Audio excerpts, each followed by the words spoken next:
वर के पिता ने इस संबंध में मामा से बात की। मामा ने धन मिलने के लालच में वर के पिता की बात स्वीकार कर ली। व्यापारी के लड़के को दूल्हे का वस्त्र पहनाकर राजकुमारी से विवाह करा दिया गया। राजा ने बहुत सा धन देकर राजकुमारी को विदा किया। लड़का जब लौट रहा था तो सच नहीं छिपा सका और उसने राजकुमारी की ओढ़नी पर लिख दिया, राजकुमारी, तुम्हारा विवाह तो मेरे साथ हुआ था, मैं तो वाराणसी में शिक्षा प्राप्त करने जा रहा हूँ। अब तुम्हें जिस नव युवक की पत्नी बनना पड़ेगा वह कान्हा है। जब राजकुमारी ने अपनी ओढ़नी पर लिखा हुआ पढ़ा तो उसने कान्हे लड़के के साथ जाने से इनकार कर दिया।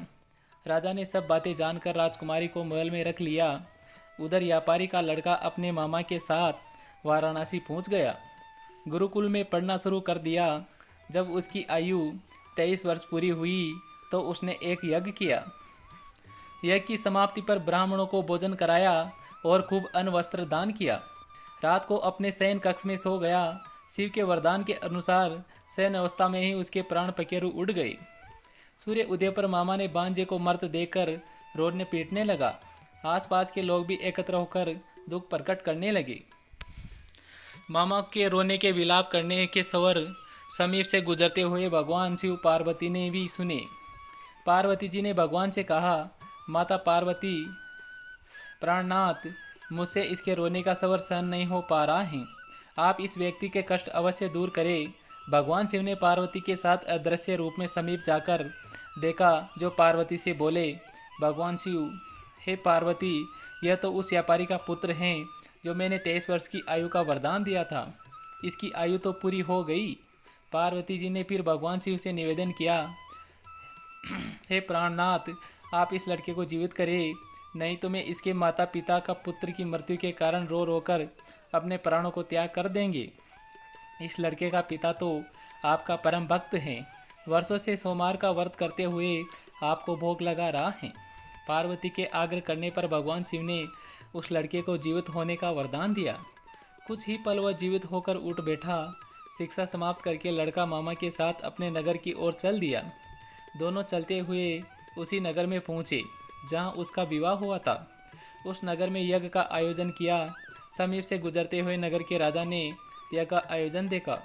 राजा ने उसको तुरंत पहचान लिया।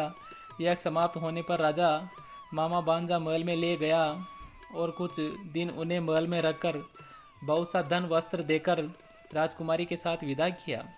रास्ते में सुरक्षा के लिए राजा ने बहुत से सैनिकों को भी साथ भेजा। नगर में पहुंचते ही एक दूत को घर भेजकर अपने आगमन की सूचना भेजी। अपने बेटे के जीवित वापस लौटने की सूचना से व्यापारी बहुत प्रसन्न हुआ। भूखे प्यासे रहकर व्यापारी और उसकी पत्नी बेटे की प्रतीक्षा कर रहे थे। उन्होंने प्रतीक्षा कर रखी थी कि यदि उन्हें अपने बेटे की मृत्यु का समाचार मिला तो दोनों अपने प्राण त्याग देंगे। व्यापारी अपनी पत्नी और मित्रों के साथ नगर के द्वार पहुंचा। अपने बेटे के विवाह का समाचार सुनकर पुत्र वधू और राजकुमारी को देखकर उसकी खुशी का ठिकाना न रहा। उसी रात भगवान शिव ने व्यापारी के स्वप्न में आकर कहा, हे श्रेष्ठी, मैंने तेरे सोमवार के व्रत करने और व्रत कथा सुनने के प्रसन्न होकर तेरे पुत्र को लंबी आयु प्रदान की है। व्यापारी बहुत प्रसन्न हुआ और सोमवार का व्रत करने से व्यापारी के घर में खुशियाँ लौट आई। शास्त्रों में लिखा है कि जो स्त्री पुरुष सोमवार का विधिवत व्रत करते हैं और व्रत कथा सुनते हैं उनकी सभी इच्छाएं पूरी होती हैं। तो दोस्तों, कहानी कैसी लगी कमेंट करके ज़रूर बताएं।